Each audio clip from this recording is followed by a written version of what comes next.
축복합니다. 오늘 18절 말씀에는요, 이것은 너희를 향하신 하나님의 뜻이니라 라고 말씀이 나와 있습니다. 우리 신앙생활을 하면서 하나님의 뜻이 무엇인가에 우리는 관심이 있어야 합니다.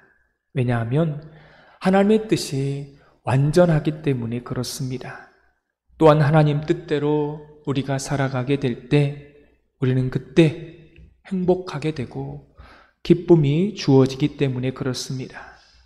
또 하나님의 뜻에 따라 살아가게 되면 하나님을 기쁘시게 할 수 있고요, 우리 자신도 무한한 유익이 된다고 하는 사실을 여러분 꼭 믿으시기를 바랍니다.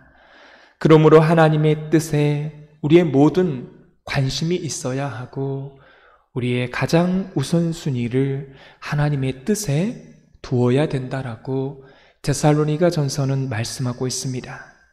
본래 하나님의 뜻과 내 뜻은요, 같았습니다. 죄 짓기 전에는, 우리가 타락하기 전에는 에덴 동산에서는 하나님의 뜻과 우리의 뜻이 같았습니다. 그러나 타락한 이후에 우리 안에 욕심이 들어오고 우리 안에 죄성이 들어왔습니다. 내 인생의 주인은 이제 더 이상 하나님이 아니다. 내 인생의 주인은 바로 나다라고 하는 그 순간부터 하나님의 뜻과 내 뜻이 달라지기 시작했습니다.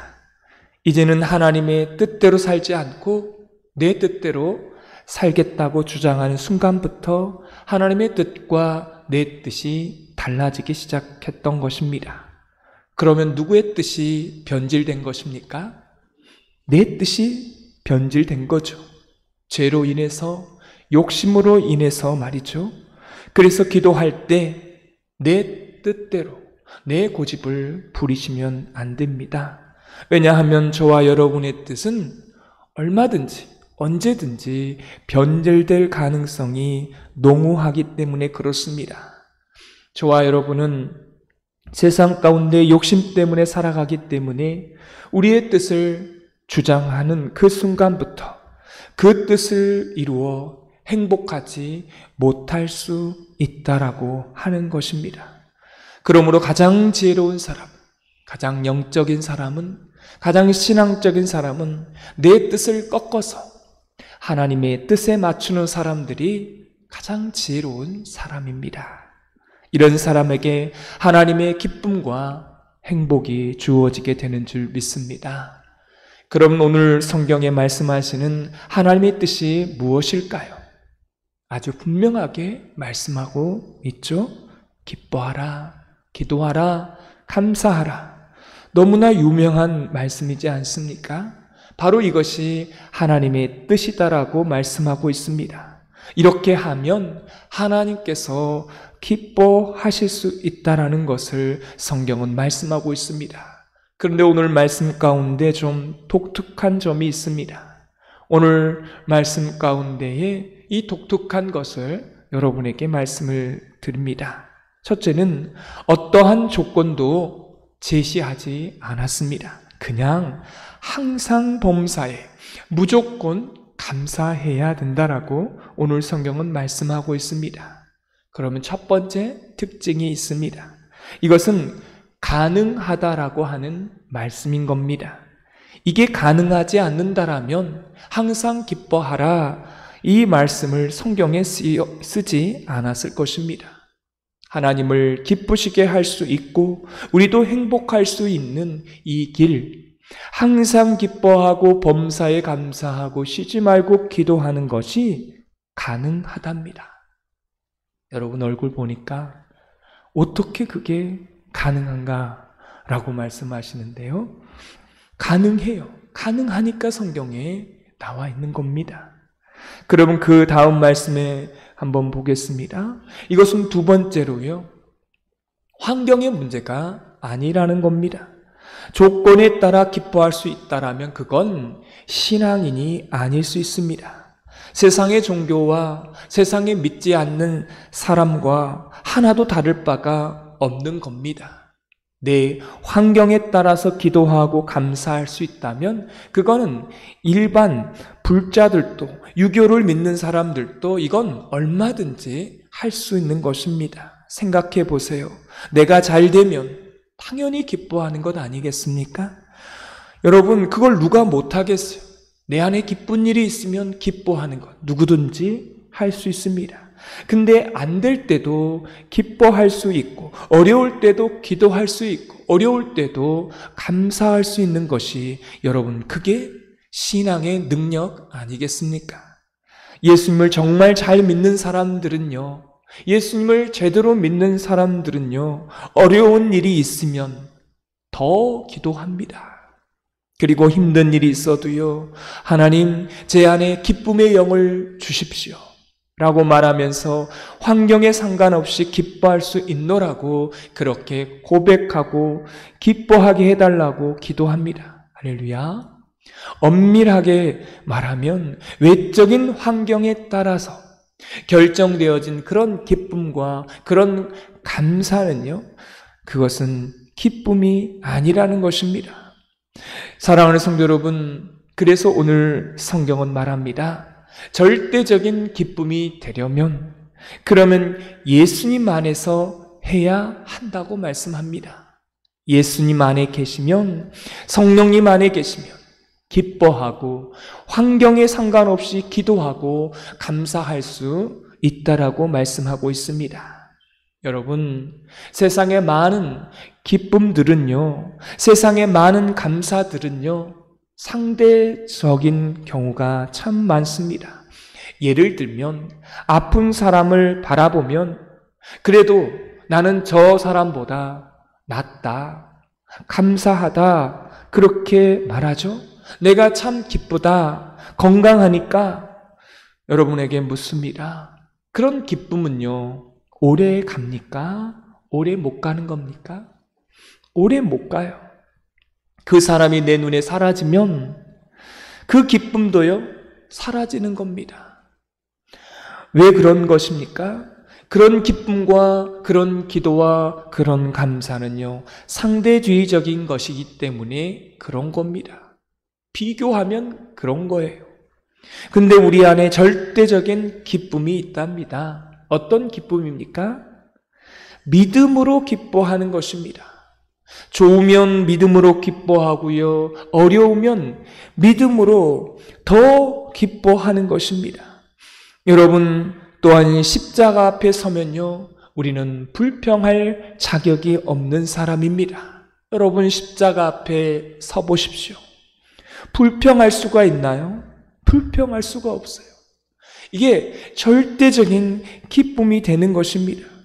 그래서 이 십자가는 항상 달려있고 2000년 전에 십자가 사건은 항상 우리에게 존재하고 있는 것입니다.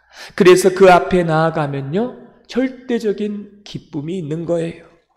그래서 내 문제가 해결되면 사실 감사 기도를 하지 않아도 돼요. 내 문제가 해결되면. 왜냐하면 여러분, 때가 되면 하나님께서 다 해결해 주십니다. 그 대신 문제 앞에서도 기도할 수 있게 해달라고, 그 문제 앞에서도 하나님 세상과 다르게 기뻐할 수 있게 해달라고, 안심할 수 있게 해달라고, 감사할 수 있게 해달라고 기도하십시오. 그게 신앙인의 올바른 자세이고 하나님을 기쁘시게 하는 뜻입니다. 사랑하는 성도 여러분, 또 하나는 두 번째 의미가 있습니다. 이 절대적인 기쁨은, 이 절대적이라는 것은요, 십자가 앞에 서는 것이고 믿음 앞에 서는 것이고 예수님 앞에 서는 것이라고 말씀을 드렸어요. 또 한 가지는 그 기쁨과 감사가 외적인 환경에서부터 시작하는 것이 아니라는 겁니다. 내 안에서부터 시작된다는 것입니다. 밖에서 시작되는 기쁨은 오래가지 못해요. 여러분, 그것은 내 것이 아닙니다. 그거는 금방 사라집니다. 그러나 내 안에서부터 시작되는 그 기쁨과 감사는 오래 가는 거예요. 여러분, 은혜를 깨닫는 것입니다. 그 어려운 환경 속에서도 하나님이 나와 함께 계시다는 것을 깨닫게 됩니다. 그리고 그 안에 모든 사건 속에서 하나님의 의미를 발견하게 되는 것입니다. 그런데 어려운 점이 있어요. 여러분, 우리가 살아가다 보면 어려운 일이 있지 않겠습니까? 여러분, 살아가다 보면 힘든 일이 있지 않겠어요? 가정의 문제, 또 고통스러운 그런 문제들이 있었습니다. 그때는요, 어때요? 아무 생각도 나지 않는 것입니다.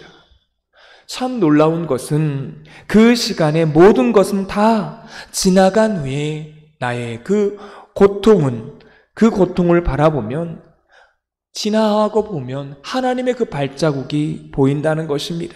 더 놀라운 것은 하나님의 뜻이요, 보여요. 여러분, 그래서 이걸 믿으셔야 합니다. 내가 그 당시에는 어려웠지만, 그 당시에는 기쁨과 감사가 나오지는 않았지만, 하나님, 이 모든 것이 다 지나가리라.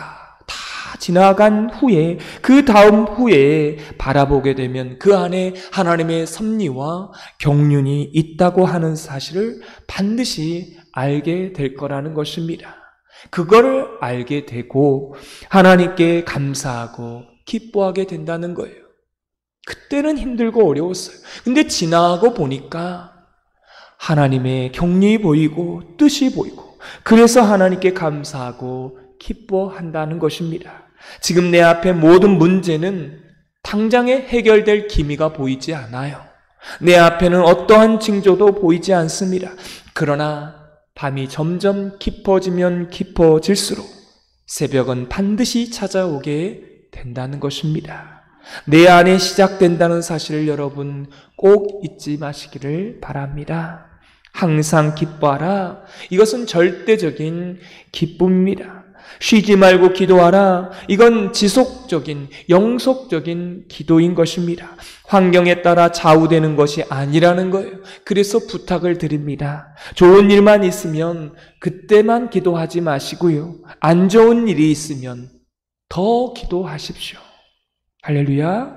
이것만 잊지 않아도, 이러한 원리만 지켜도 여러분은 절대로 낭망하지 않을 것입니다.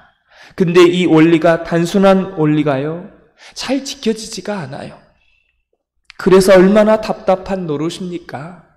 범사에 감사하라. 이것은 환경의 문제가 아니랍니다. 내 고통 속에서도 감사할 수 있다라면 이것이 바로 하나님의 뜻인 것입니다. 안 되는 것도 기도하면 되는 것으로 보여지게 만들어 주시는 것입니다.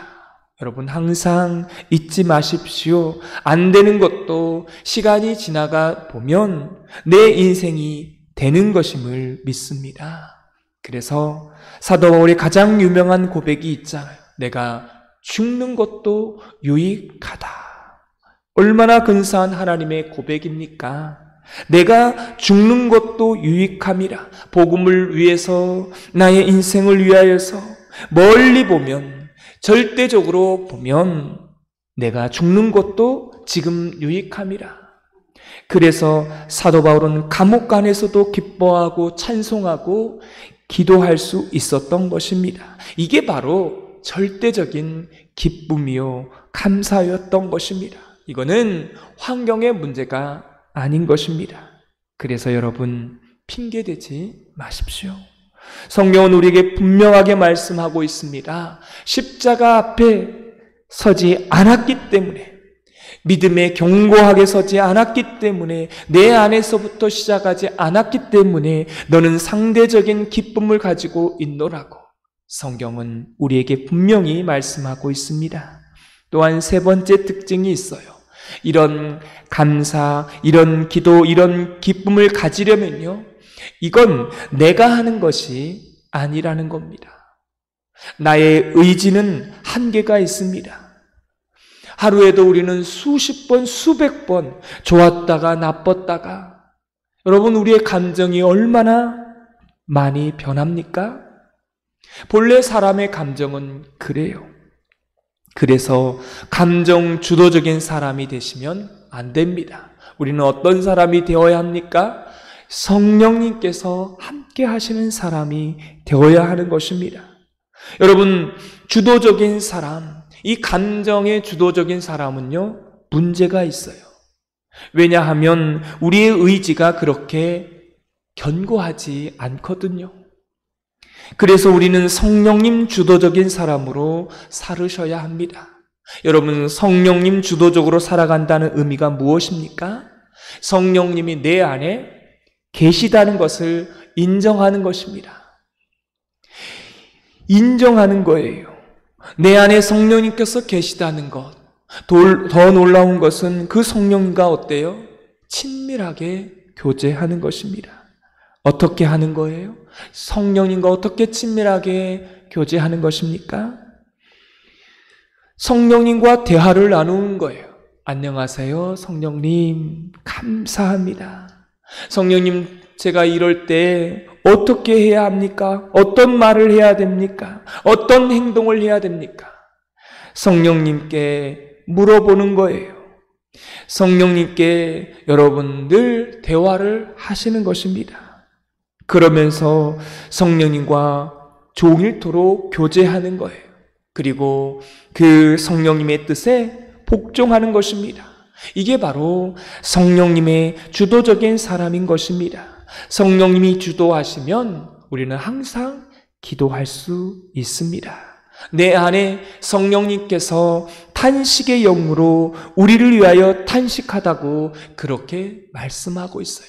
내 안에 있는 성령님께서 탄식하시면 우리도 탄식하면서 그 영혼을 불쌍히 여기면서 내 영혼을 불쌍히 여기면서 기도를 항상 할 수가 있는 것입니다.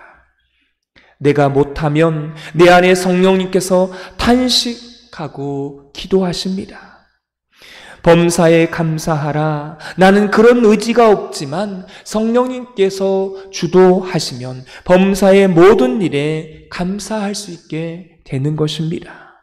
그래서 오늘 19절 말씀에 성령을 소멸하지 말며라고 나와 있습니다. 내 안에 계신 성령님을요, 무시하지 마십시오. 내 안에 계신 성령님을 왕따시키지 마십시오. 내 안에 계신 성령님을 외롭게 하지 마십시오. 그 성령님과 함께요, 교제하세요. 그렇게 하시면 성령님께서 여러분을 주도하시고 여러분을 고용하실 것입니다. 그게 바로 성령을 소멸하지 않는 것입니다. 그렇게 될 때에 우리는 항상 기뻐하고 모든 일에 쉬지 말고 기도하고 범사에 감사하는 이런 기적적인 놀라운 능력이 저와 여러분 가운데 주어지게 되는 줄 믿습니다. 가능하니까 성경에 말씀하고 있는 거예요. 또한 마지막 말씀이에요. 이 기쁨과 기도와 감사는 세트라는 것입니다. 여러분, 세트 메뉴 아시죠? 한 개를 시키면 다른 것까지 같이 오는 거죠. 생각해 보세요. 기도하면 당연히 예수 그리스도 안에서 기뻐하고 기도하고 감사할 수 있는 것이죠. 또 기도하면 쉬지 말고 기도하면 결국은 계속 기도하다 보면 기쁨이 되어지고 감사가 나오는 겁니다. 또 하나님 앞에 감사하게 되면 어떻게 됩니까? 당연히 기도가 나오고 기뻐하게 돼요. 기쁨과 기도와 감사는 이렇게 세트 메뉴인 것입니다. 그러면 이 말의 뜻이 무엇일까요? 셋 중에 하나만 제대로 해도 나머지는 저절로 따라온다는 것입니다. 사랑하는 성도 여러분, 한번 쉬지 말고 기도해 보십시오. 그 안에 계신 성령님과 함께 교제하면서 성령님, 제가 이때는 어떻게 해야 됩니까? 어떻게 하면 좋겠습니까? 무엇을 하면 기뻐하십니까? 이럴 때 어떻게 말해야 됩니까? 성령님께서 인도해 주시는 대로 하루 종일 기도하면서 친밀하게 살아가게 되면 저절로 두 가지 세트 메뉴가 자동으로 따라오게 되는 것입니다. 항상 기뻐하고 범사에 감사하는 것이 또 십자가 앞에서 절대적인 기쁨을 한번 여러분 누리십시오. 그러면 당연히 기뻐하고 기도하고 감사가 나오게 되는 줄 믿습니다. 그러면 여러분의 삶 가운데 혹시 내가 우울하고 기쁨이 없고 감사거리가 생각나지 않거들랑 이 세트 메뉴 중에 한 가지도 제대로 못하고 있다는 사실을 여러분 잊지 마시기 바랍니다. 기쁨과 기도와 감사는 이렇게 세트 메뉴입니다. 그래서 이 세트 중에 한 가지만 제대로 하셔도 오늘 하루의 삶 가운데 사단이 절대로 여러분을 틈타지 못하게 할 것이고, 우리의 인생 가운데 시간을 갉아먹지 못하고 우리가 주 안에서 항상 기뻐하고 쉬지 않고 기도하고 범사에 감사하는, 성령을 소멸하지 않는, 성령님과 함께하고 그렇게 성령님과 친밀한 하루가 될 줄 믿습니다. 여러분, 이건 모두가 환경의 문제가 아니에요. 환경 핑계대지 마십시오. 상대적인 기쁨은 오래가지 못합니다. 다른 사람 보고 비교하지 마십시오. 여러분, 그 기쁨과 그 감사는 오래가지 못합니다. 십자가 앞에서, 믿음 앞에서, 예수님 안에서 기뻐하셔야 합니다. 그리고 우리는 십자가 앞에 서면요, 불평할 자격이 하나도 없는 사람입니다. 이러한 절대적인 기쁨, 감사, 기도를 저와 여러분이 그렇게 누리는 오늘 한날 되어지기를 주님의 이름으로 축원합니다. 기도하겠습니다. 하나님 아버지, 오늘 우리에게 주신 이 말씀 너무나 잘 알고, 이 너무나 익숙하고, 또 이 말씀대로 살아가려고 해보지만 안 될 때가 너무 많습니다. 하나님, 십자가 앞에 서게 하여 주옵소서. 믿음 안에 서게 하여 주시고 예수님 안에서 우리가 이렇게 기뻐하고 감사하고 기도할 수 있는 사람 되기를 원합니다. 내 힘으로는 되지 않습니다. 성령님이 우리를 주도해야만 절대적인 감사와 기쁨과 또한 이 감사를 누릴 수 있는 것입니다. 하나님, 이 절대적인 기쁨과 감사가 누려지게 하여 주옵소서. 하나님, 환경이 문제가 아닙니다. 내 안에서 시작되어질 때에, 내 안에서 주님과 함께 성령님과 함께 되어질 때에 이 기쁨은 절대적인 기쁨이 되는 줄 믿습니다. 오늘 하루를 살아가면서 하나님, 모든 환경보다 내 안에 계신 성령님과 함께 온전히 그렇게 함께 누리며 교제하며 살아가는 복된 하루가 되게 하여 주옵소서. 예수님의 이름으로 기도드리옵나이다. 아멘. 하늘에 계신